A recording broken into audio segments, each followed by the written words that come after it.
guys, welcome to my channel. My name is ReadingBear and I hope you are ready for some more stories. And today, we'll take a look at some new entitled people content. If you enjoyed my content, please don't forget to subscribe to my channel and post some bear emojis in the comment. And now, let's dive right into the stories. The first story is titled, Neighbor Steals My Solar Panels, Rages When I Call Cops on Him. I am a contractor for a living and the company I am with recently started doing work installing solar panels. I wasn't sure how I personally felt about them before, but the more work I did with them the more I learned. Since we had a good standing relationship with the company that makes them, I was given the opportunity to buy some for myself at a decent rate. I knew how to install them myself too, so I wouldn't need to spend a ton of money getting somebody else to put them up for me. It was a no-brainer, and I was pretty excited. My brother, who is also a contractor, what can I say, I always wanted to be just like my big bro, came over to give me a hand because it is a lot for just one person. Anyway, we get started and all of the solar panels are laid out on the ground so we can just go down the ladder and grab another easily when we need one. I notice when I go down to get one that a random one seems to be missing. It wouldn't have been from the side we were taking from. I shook it off as just being hot and tired and kept working. When I went down again though, I saw another missing and noticed my neighbor running to his house holding something. He was waiting until we were both on the roof to sneak onto my property and steal my solar panels. I was angry and decided that I was going to catch this guy in the act. I pretended like I didn't see him and went on the roof. When it seemed I wasn't paying attention, neighbor walked right on my lawn and picked up another solar panel. This time I was ready, and the first thing I was going to do was scare the crap out of him. Me. Hey, put that down. He got so scared he dropped the solar panel and then started staring at me like I did something horrible and wrong. I went down and looked at the panel to see if it was damaged, and from what I could tell it luckily still looked okay. What wasn't okay is that my neighbor started screaming at me for making him drop it like he owned the thing. I was not going to put up with any of this and told him I was just going to call the police unless he returned what he stole and got off my property. Instead, he got more stubborn and said that he wasn't going anywhere until I gave him the solar panels. According to his logic, he deserved them more than I did because he had an intellectual job, while I just did manual labor. I wasn't going to argue that with him, since arguing with my neighbor is like yelling at a brick wall, it won't do anything. I didn't care if he thought he deserved them, so after another warning I just ended up calling the police, saying that my neighbor had stolen from my property and was now refusing to leave. I can see his face turn red at the fact that I called the cops on him and thought he might just return the stuff and leave. Instead, he does something I didn't see coming and hits me right in the face. I go down, and after a minute of gathering myself I get up with the intention to fight back in self-defense. In the time between him punching me down and me getting focused on what was going on, my brother jumped into action. I have no idea how he got off the roof that quickly, but all I know is when I looked up I saw my brother restraining a slightly bloody neighbor. I honestly would have punched him back if it wasn't for the police showing up around that same time. It was a little bit of chaos because neighbor was now yelling that he got assaulted by us for minding his own business. They are trying to piece together what happened while I was just trying to focus on what was going on. I didn't even know until later when they told me, but when I went down my head landed on one of the solar panels. I had a mild concussion and didn't know it, which is why things seemed foggy to me. They did at least figure out correctly that I got punched first and then my brother jumped in to protect me.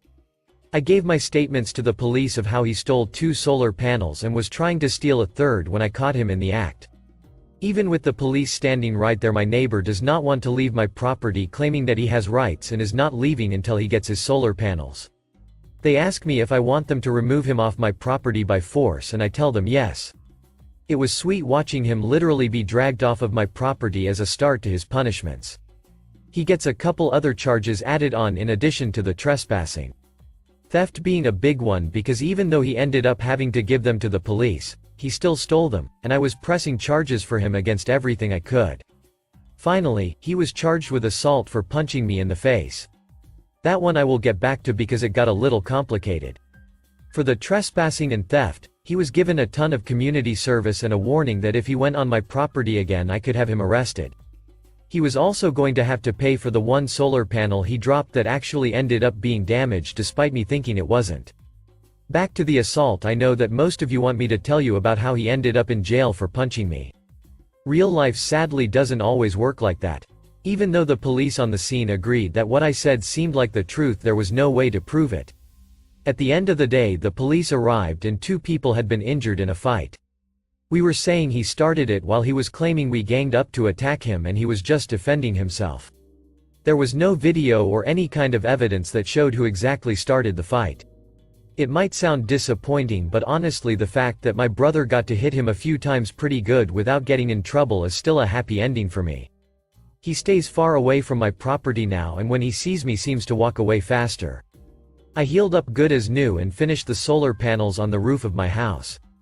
I honestly love it, and now I can tell people that I install them, for that I even put them on my own home. My boss was also understanding, and until I was cleared just had me supervise from the ground and not touch any tools. I could tell he wanted a piece of my neighbor too after the story. The part that I like best though is that we are the only people in this town that are qualified to install solar panels. That means neighbor who wants them can't get them because my boss is refusing to do any kind of business with him. He tried to steal solar panels instead of buying them himself, and now he can't even buy them because he messed with me. Sometimes irony is the best kind of revenge. The next story is titled, "Short me $70,000 in violation of our written agreement? It'll cost you $1.8 million.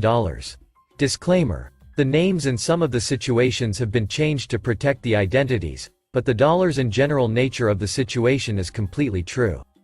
Background. A year out of school in the early 1990s, I procured a job as a business analyst for a large, family-owned tech company. This business was located in the booming heart of technology at the time and was very profitable. As tech took off over the next decade, the company thrived and remained family-owned. What was a rich family and company became exceedingly wealthy with a valuation, net worth in the high 9, low 10 figures. The family that owned it was quite neurotic, very moody, and had a reputation as very ruthless, greedy, when it came to financing, deal-making, employees, etc. I truly believe this is what held them back from ultimately becoming a household name as a company. As I progressed in the company, I gained more and more face time with the owners. I worked on some projects directly with ownership that really paid off and gained me even greater access to their inner circle. Now, like a lot of people at the time, and particularly those who worked in tech, I was heavily invested in tech stocks. I discussed some of my investments and gains with ownership as casual conversation, though investing had nothing to do with my role in the company. That is until one day in late 1999 when the owner came to me and asked me if I would invest some of his personal money. He wanted me to take big risks to see if they would pay off using $1 million of his personal money. I was a bit hesitant, but still being in my late 20s and wanting to prove myself, I said I would. I asked for a written agreement where they acknowledged this wasn't my role in the company, was a personal matter between the owner and me, and to document my compensation for this side arrangement, 20% of all profits. Around this same time, and by working in the industry, I started to notice the weakness associated with a lot of tech companies. They just weren't living up to their hype and stock price, and some seemed like they were starting to run out of money. I had no inside information, just a strong sense of which companies were struggling based on my work in the business. Based on this sense, I started using both my money and the owner's money to short tech companies just after the new year in 2000. For anyone unfamiliar with shorting, it means if the value of a stock decreases, the value of the investment increases. I had a few long positions, but my overall position was very short.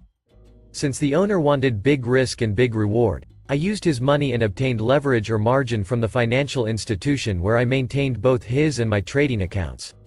The accounts were separate, but both under my name. Again, I documented this and gained consent.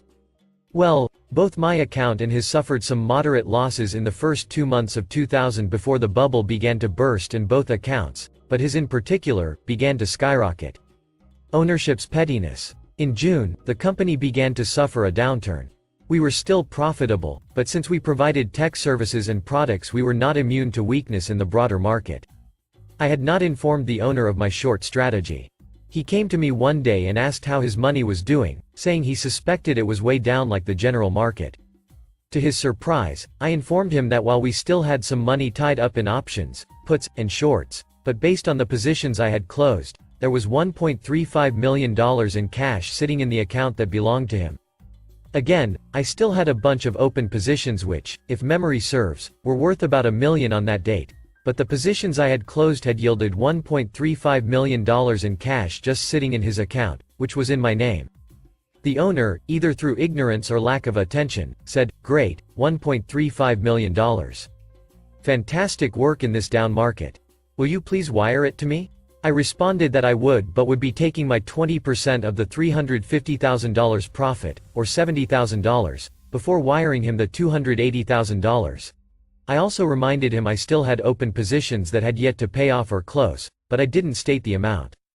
He, once again, appeared not to understand or comprehend the open position statement, but instead totally focused on and became incensed about my rightful claim for $70,000.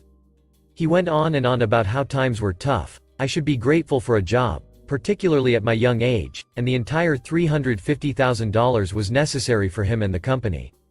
I knew this wasn't true based on my position within the company. Worse, this was my first time personally experiencing the greedy and corrupt nature that served as the basis for ownership's reputation. The revenge. Now comes the revenge. Since, after 2 separate conversations, the owner didn't seem to grasp that the open positions would yield at least some income, and thus additional profit, I decided not to mention it again. I sent him back the entire $1.35 million and continued to manage the open positions to the best of my ability. And here's the kicker, the owner never brought it up again. He seemed to think the $1.35 million payment was the entire value of the account and never understood or remembered that open positions still existed. He never asked for records, tax documents or any time of audit or financials. Given the fact that he was dishonest with me, I didn't feel the need to disabuse him of that notion. Ultimately, after a bit more net gain, I covered all of the shorts and exercised all of the options, puts in this case, for an additional $1.8 million. I worked for the company for 3 more years and owner never asked about it during my tenure, after I gave notice, or since. I know it's a bit crass and even shady as duck, but given his dishonesty with me over the $70,000, I felt justified in keeping the additional $1.8 million. I paid taxes on the gain, long-term cap gain, and went on my way with a fantastic nest egg. Nobody has asked about it since and I have only told the story to a few people, and even then only after the statute of limitations passed.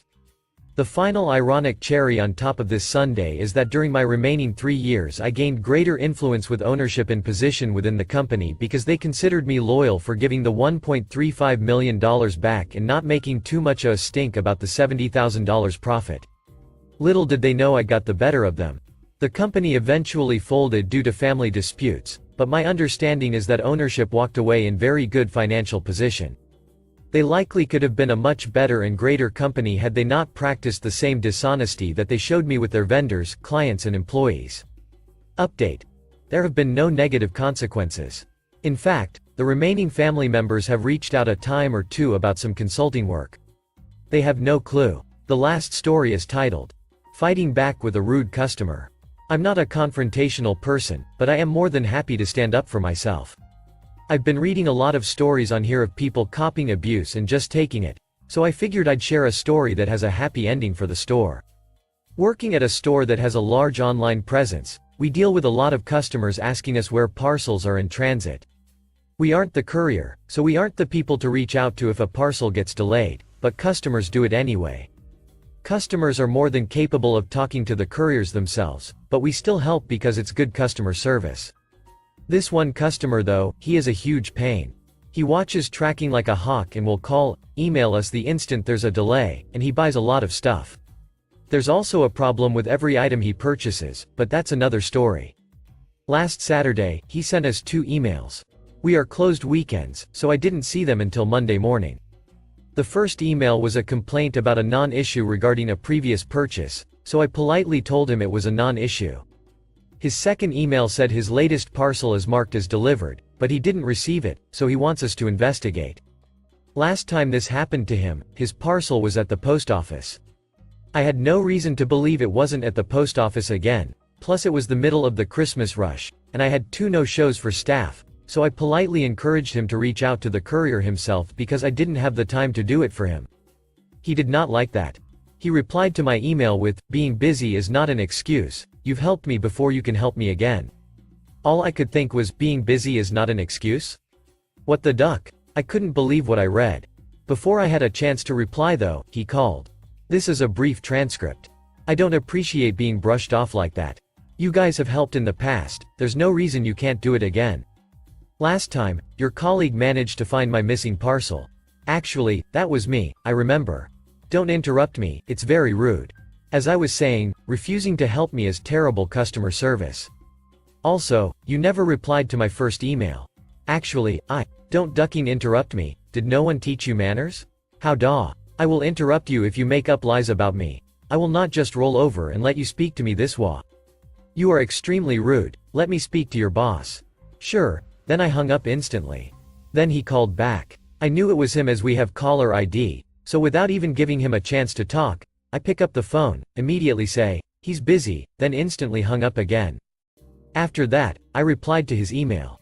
I told him that being busy is an excuse, that he has no idea how stressful Christmas is for a retail store, especially when employees don't turn up, and that if he ever spoke to me or anyone like that again, we wouldn't hesitate to terminate the phone call and block his credit cards, which meant he wouldn't be able to shop with us again. A Christmas miracle happened after that, he apologized. Not only that, but he also admitted he was wrong about me not replying to his first email. He accepted that it was indeed a non-issue that he shouldn't complain about. Then he contacted the courier himself and they resolved his issue for him, without us holding his hand. Turns out a neighbor had his parcel. I understand being in a confrontation with an angry customer can be scary, and standing up for yourself is hard because it's your job to be polite. The reality of these situations is it's usually a middle-aged person yelling at a young person, which is very intimidating, but I hope that people that read this get a little catharsis knowing that sometimes, these people realize their mistakes and have the power to apologize. Thanks for listening and hope you enjoyed.